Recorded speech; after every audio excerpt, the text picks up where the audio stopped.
Depuis Kinshasa, il est 7 heures. Madame, Monsieur, bonjour et merci de nous avoir choisi pour vous informer. L'actualité de ce matin reste dominée par le lancement hier jeudi par le président de la RDC de travaux pour une nouvelle politique salariale et équitable dans la fonction publique. Dans son discours, Félix Tshisekedi a exposé les principes fondamentaux qui devront guider cette réforme. En fait, un retour en image dans ses reportages. Après la publication fin septembre 2024 des annuaires alphabétiques et numériques des agents des services publics de l'État certifiés, identifiés et validés, le gouvernement de la République démocratique du Congo passe à une vitesse de plus dans la réforme du secteur public, visant à améliorer les conditions socio-professionnelles des agents publics de l'État. Le lancement de la nouvelle politique salariale des agents publics de l'État est une étape cruciale, jamais franchie dans l'histoire de la fonction publique congolaise. L'homme le plus heureux, Jean-Pierre Liao, vice-premier ministre, ministre de la fonction publique, qui salue surtout la volonté du président de la République Félix-Antoine Tshisekedi Tshilombo visant à redorer l'image des travailleurs congolais. Parmi ces réformes du garant de la nation, le vice-premier ministre de la fonction publique en veut pour preuve cette réforme au profit de la justice sociale, de la valorisation de nos fonctionnaires et de la modernisation de notre administration publique. Une réforme qui s'ajoute à la mise en place d'un annuaire numérique et alphabétique de tous les agents de la fonction publique avec au moins 174 000 agents fonctionnaires supplémentaires déjà mécanisés en l'espace de 3 ans. En effet, depuis plusieurs années, le secteur public est le théâtre des disparités salariales les plus flagrantes. En tant que vice-premier ministre en charge de la fonction publique, il m'incombe à cette occasion de donner une résonance profonde à ce diagnostic en éclairant davantage ces criantes réalités qui nécessitent une action publique forte, urgente et audacieuse. Un fonctionnaire bien rémunéré est un citoyen motivé, a dit le président de la République. La question des salaires des agents de l'administration publique, une priorité pour Félix-Antoine Tshisekedi Tshilombo, qui dans son discours a souligné l'importance de cette réforme pour la stabilité économique et sociale du pays. Cette nouvelle politique doit impérativement garantir une rémunération juste, fondée sur les efforts fournis, les qualifications détenues et les responsabilités assumées sans favoritisme entre institutions. Devra reposer sur une grille salariale unique et accessible à tous,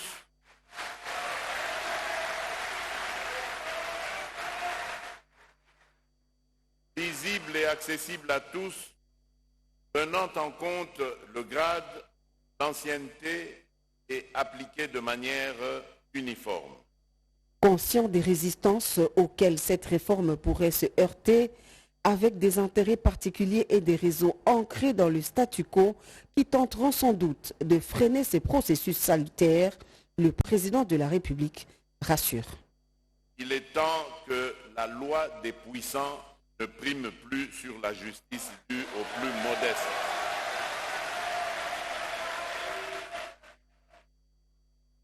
Je m'assurerai personnellement de la mise en œuvre de cette réforme. Notre administration ne peut rester otage d'inégalités héritées du passé. Une joie parfaite pour les bénéficiaires exprimée à travers l'intersyndicale nationale de l'administration publique, appuyée par un mot de reconnaissance par son président Fidel Keyangui au chef de l'État. Le lancement de la nouvelle politique salariale des agents de l'administration publique est une réforme qui ne relève pas uniquement d'une nécessité administrative, mais constitue également un impératif moral et social, traduisant notre volonté de bâtir un État plus juste, plus performant et plus humain, a conclu le numéro 1 des agents publics. de l'État congolais.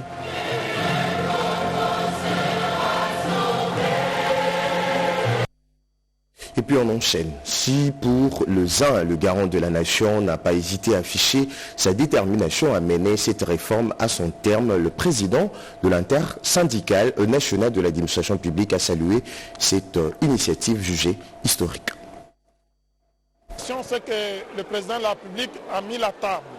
Quand il est arrivé au pouvoir, il a voulu redorer la fonction publique en faisant des réformes structurelles. Et ce qui vient de se faire aujourd'hui, c'est très important parce qu'il a voulu mettre en place une nouvelle politique salariale qui soit juste et équitable. Cela veut dire que les fonctionnaires de l'État, où qu'ils soient dans n'importe quel ministère, ils vont avoir un traitement digne et cela va faire en sorte qu'ils doivent être motivés pour mettre en œuvre les politiques publiques du gouvernement. Vous le savez, la fonction publique est la colonne vertébrale du gouvernement. C'est elle qui met en œuvre les politiques publiques du gouvernement.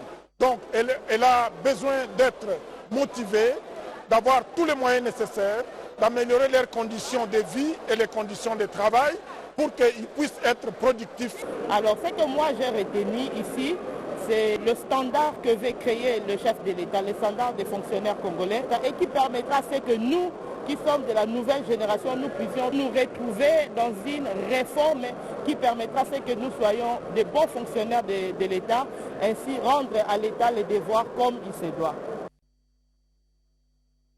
Allez, on change carrément de registre. 3 mots devenus célèbres. Comprenez mon émotion. Mobutu l'a dit le 24 avril 1990, annonçant le multipartisme. C'est donc la fin du parti-État, mais une question nous taraude l'esprit ce matin. Qu'est-ce qui s'est réellement passé? Réponse avec Cédric Kenena. L'image, à l'absence des réseaux sociaux à l'époque, avait fait le tour des médias traditionnels. Mobutu verse quelques gouttes de larmes poussées par les vents de la démocratie qui soufflent un peu partout dans le monde, singulièrement dans une Afrique où les partis uniques volent en éclats l'un après l'autre.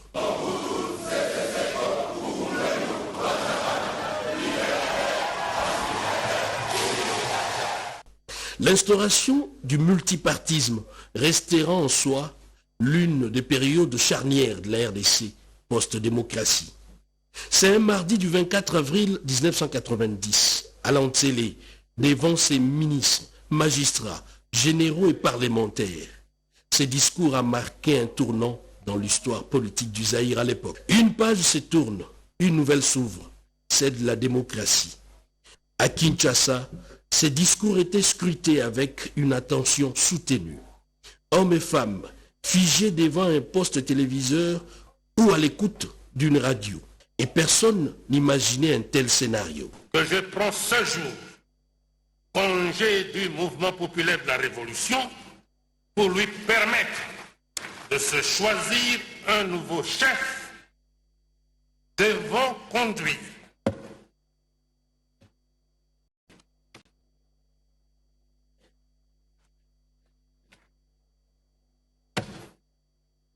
comprenez mon émotion. Juste après ces discours, les rues de Kinshasa et d'autres grandes provinces étaient noires de monde pour célébrer une victoire portée par une opposition insistante, incarnée par Étienne Tshisekedi, d'heureuse mémoire. Et depuis, les choses ont évolué en dents de scie. Les pays peinent toujours à trouver ses marques.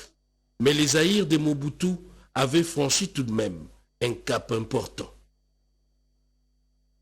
34 ans après, la RDC compte plusieurs partis politiques et regroupements. Le Congo-Kinshasa a connu 4 cycles électoraux. Diane Balaka. Il faut dire que s'il faut arriver à évaluer, et en réalité, nous, au niveau du MDVC, avec le docteur Justin Modekereza, nous estimons que le multipartisme tel qu'appliqué dans notre pays de nos jours nécessite en réalité des réformes. Il faut en réalité qu'il y ait une loi nécessaire qui puisse réglementer, parce que lorsqu'on va déjà au-delà de 800 partis politiques, on y sent en réalité un certain nombre de désordres. Qu'est-ce qui est à la base de cette création progressive des partis politiques, c'est parce que on a fait que la politique soit le seul secteur qui paye mieux. Et désormais, les partis se créent comme des champignons, même sans idéologie. Vous vous rendez compte qu'en réalité, qu'on a créé un parti parce qu'on s'est dit, bon, qu'est-ce que je vais faire dans l'enseignement, je vais faire quoi dans l'agriculture, je vais faire quoi comme fonctionnaire de l'État, alors que je sais que la politique est la seule qui paye désormais. L'actualité également. Une délégation gouvernementale prend part à la session annuelle du FMI. Outre le ministre des Finances, le ministre congolais en charge de ressources hydrauliques et énergie a mobilisé le partenaire sur le grand projet de son secteur. Alain Bikaï. En mission gouvernementale à Washington aux États-Unis d'Amérique pour défendre les priorités économiques engagées par la République démocratique du Congo aux assemblées annuelles de printemps des institutions de Bretton Woods avec ses collègues des finances et budget, le professeur Teddy Lwamba a porté sur la table des sujets portant sur les avancées réalisées avec la loi sur l'électricité révisée qui offre actuellement un cadre juridique attractif dans les doing business. Il était aussi question pour les patrons des énergies en République démocratique du Congo d'aborder la question du rôle de l'État pour la loi Ingavenir et la mobilisation des financements pour ces projets prioritaires du gouvernement. Dans un contexte sécuritaire préoccupant dans l'est du pays, Teddy Lwamba et ses collègues ministres comptent mobiliser les partenaires de la République démocratique du Congo pour réaliser la vision du chef de l'État Félix Antoine Tshisekedi Tshilombo axée sur une vision économique résiliente. Retenons que l'agenda de cette mission gouvernementale prévoit plusieurs rencontres bilatérales en vue de mobiliser les partenaires des pays de Félix Antoine Tshisekedi Tshilombo pour consolider les réformes entreprises. Du compte rendu d'entente entre le commandant de la police nationale congolaise et la JICA, les pourquoi dans ces récits signés Bebetenga. Le projet P4P est toujours en cours dans le cadre de la réforme des services de sécurité en RDC. Avec l'appui de la JICA, la phase 2 de ce projet sera bouclée en septembre prochain pour faire place à la troisième phase dont les jalons sont déjà posés. Ensemble, nous avons étudié la possibilité de la continuité de ce projet dans la phase 3 qui va tourner autour du renforcement de la police de proximité. Nous sommes en train de bénéficier d'un appui de la JICA en matière de formation, de la travail et du renforcement des cadres de concertation. Il sera question pour cette troisième phase de consolider les acquis et suivre la réforme pour une police républicaine et surtout professionnelle. Dans ce cadre, il faut inscrire cette mission de la JICA Tokyo en République démocratique du Congo, conduite par Yoko Kotura, directrice de l'équipe droit et justice du département gouvernance et consolidation de la paix. Une mission couronnée par la signature ce jeudi 24 avril 2025 d'un mémorandum d'entente. On a formé des policiers pour le PTP et ils sont déjà sur terrain. Bon, ce sont des impacts qu'on a vus, visibles, mais ce qu'on a fait est la continuation des activités de PDP sur terrain. Les deux premières phases ont permis à former et disponibiliser les infrastructures à Kimbantseke, commune pilote, pour une police beaucoup plus proche de la population. Deux mots pour une parfaite harmonie entre le service de sécurité et la population, la discipline et l'ordre. Rémi Mugeni.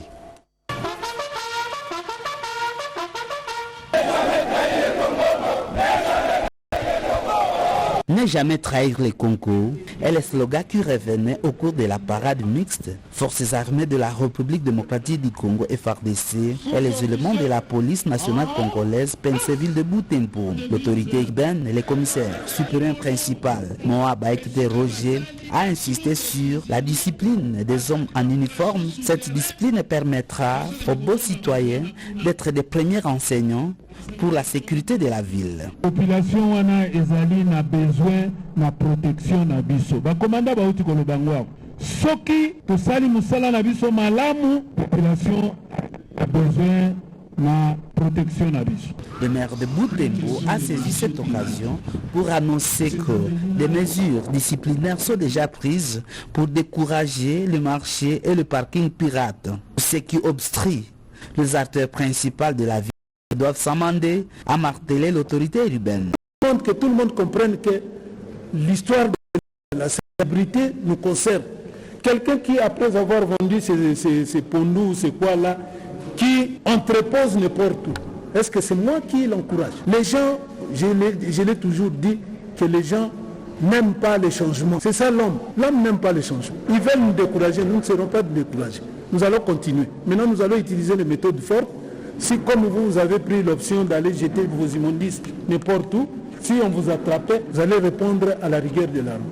Le numéro 1 de la ville a annoncé des travaux communautaires qui seront exécutés par les FARDC, les éléments de la PNC et tous les agents de la carrière publique. C'est dans le cadre de renforcer le mariage civilo-militaro-policier et pour rendre propre le centre-ville de Butembo, mais aussi pour donner un exemple au reste des habitants de la ville.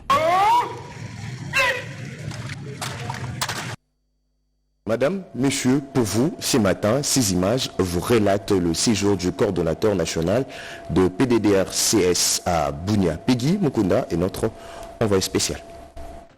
Il est de retour à Bunia, chef-lieu de la province de l'Ituri, l'homme de terrain et de proximité, le coordonnateur national du programme de désarmement, démobilisation, relèvement communautaire et stabilisation au PDDR-CS, Jean Dédieu Désiré Ntangatita, séjourne dans cette partie du pays dans le cadre d'une nouvelle phase de mise en œuvre effective de projets de réinsertion et des activités de stabilisation. Je suis venu dire à son Excellence, Monsieur le gouverneur de province par intérim, nous comme gouvernement, on doit mettre en place les cadres, les conditions pour que vous puissiez piloter, faciliter ce travail et encadrer les partenaires qui viennent. Une initiative jugée fort louable par le vice-gouverneur ad intérim de l'Ituri, les commissaires divisionnaires Raus Tchaloué.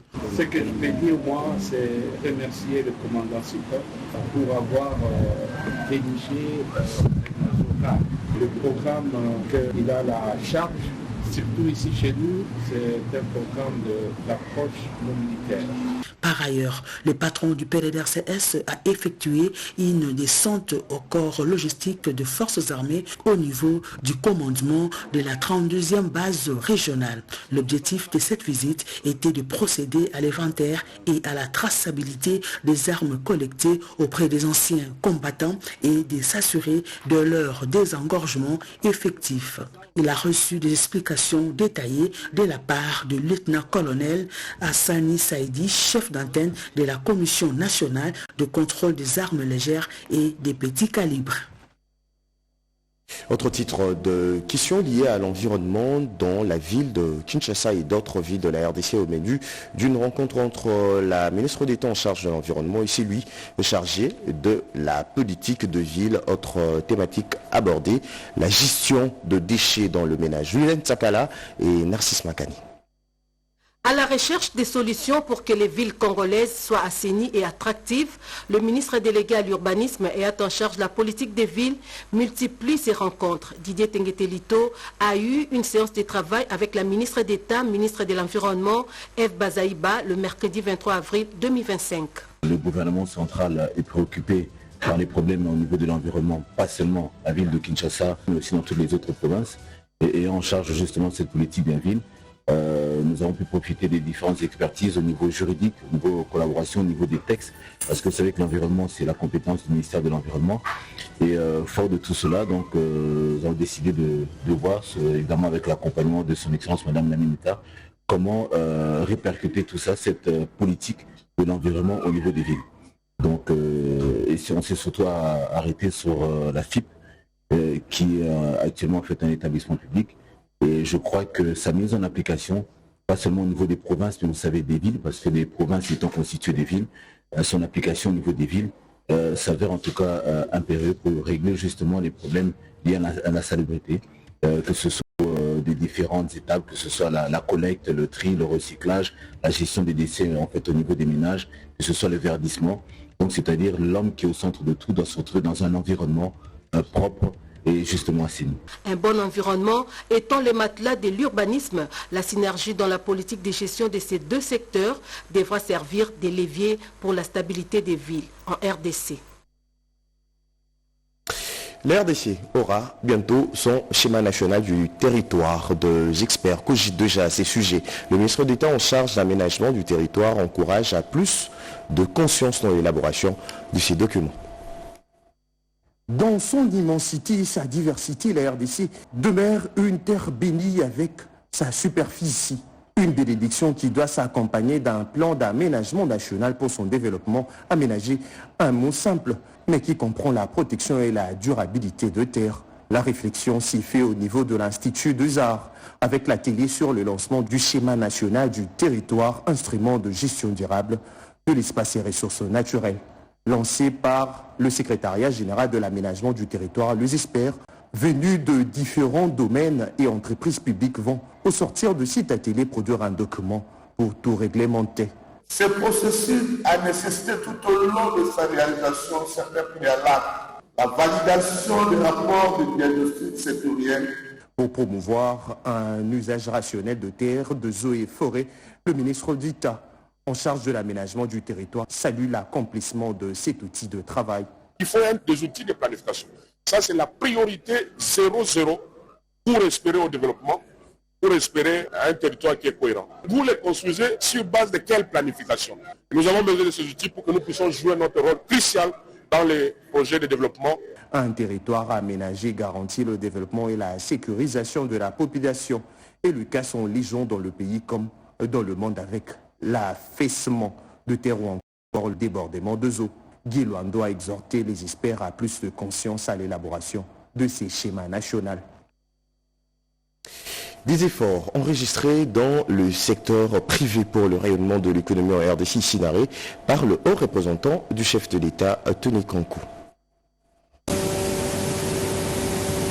Cette biscuiterie implantée dans la ville de Lubumbashi met sur le marché des produits appréciés par plusieurs. Un investissement du groupe Malta Forest. Le haut représentant du chef de l'État a eu des explications claires sur son fonctionnement. Situé au cœur de la ville cuprifère, le jardin zoologique d'une superficie de 31 hectares, aujourd'hui modernisé dans le souci d'offrir aux visiteurs un lieu non seulement touristique, mais aussi pédagogique. D'après les statistiques, les zoos accueillent 18 000 visiteurs par mois. À quelques mètres du jardin zoologique se trouve un hôpital équipé de matériel moderne et sophistiqué pour une meilleure prise en charge des malades. Le haut représentant a salué Georges Arthur Forest au terme de ses visites pour sa perspicacité et ses idées novatrices pour un Congo prospère. La visite du haut représentant du chef de l'État s'est clôturée dans cette industrie Congo câble et transformeuse qui fournit des solutions d'alimentation complètes. Elle produit entre autres les barres en cuivre, les fils et les câbles en cuivre, des tuyaux en cuivre, des câbles en aluminium, des transformateurs, aussi bien des maisons préfabriquées en fer et fournit également les produits de nettoyage.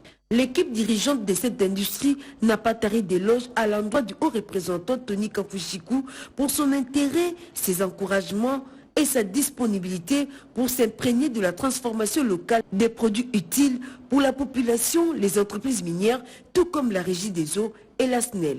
Au regard de toutes ces productions locales, le haut représentant du chef de l'État, Tony Kafuchiku, appelle le gouvernement de la République à apporter un appui de taille aux investisseurs pour un décollage rapide de la RDC vers l'émergence. Vous avez certainement reconnu la voix de Malumbela. Écho de partis et formations politiques avant de nous quitter. Soutien au chef de l'État et veille patriotique. Tel a été plutôt l'enseignement dispensé aux militants du parti cinquantenaire, le PALU. Oulia Tunakov.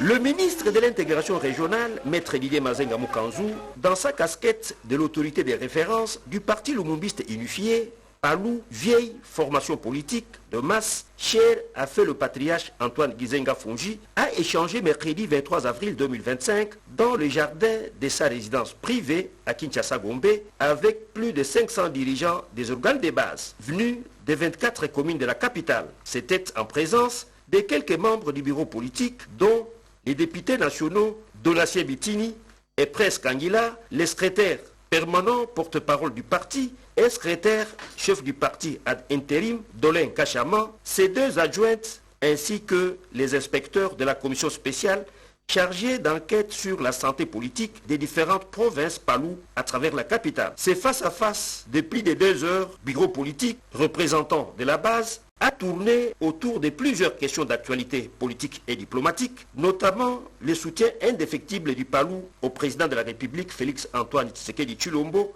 et aux actions du gouvernement Judith Souminois face à l'agression rwandaise, la redynamisation des activités, l'unité et la cohésion sociale au sein du parti, les difficultés auxquelles sont confrontées les cellules de base sur le terrain et les propositions concrètes pour la bonne marche du parti. Occasion également pour les leaders charismatiques du Palou, Maître Didier Mazenga Mokanzu, affectueusement surnommé l'homme de Kisalo Nantoala, Koutubananima, entendait l'homme aux résultats palpables d'annoncer une bonne nouvelle, celle relative à la publication dans les journaux officiels du jugement RC 37.694 du tribunal de grande instance de Kinshasa-Matete, confirmant les résolutions du 3e congrès extraordinaire du Palou, désignant Didier Mazenga Mokanzu comme secrétaire général chef du parti Palou, est reconnu par le ministère de l'Intérieur. Il est donc la seule personnalité habilitée à pouvoir engager ce parti à travers la RDC. Retrouvez Marie Kalong à 13h30 de Kinshasa pour de nouveaux titres d'actualité. Mesdames, Messieurs, merci de nous avoir suivis. Merci également à Luzette Ntsakala, Peshum Bengayaka Songo, Mamita Mongulu, Ano Mouti, Camille Kiliba, Emile Zola et Alain Galia pour avoir réalisé cette édition. À toutes et à tous. Bonne journée.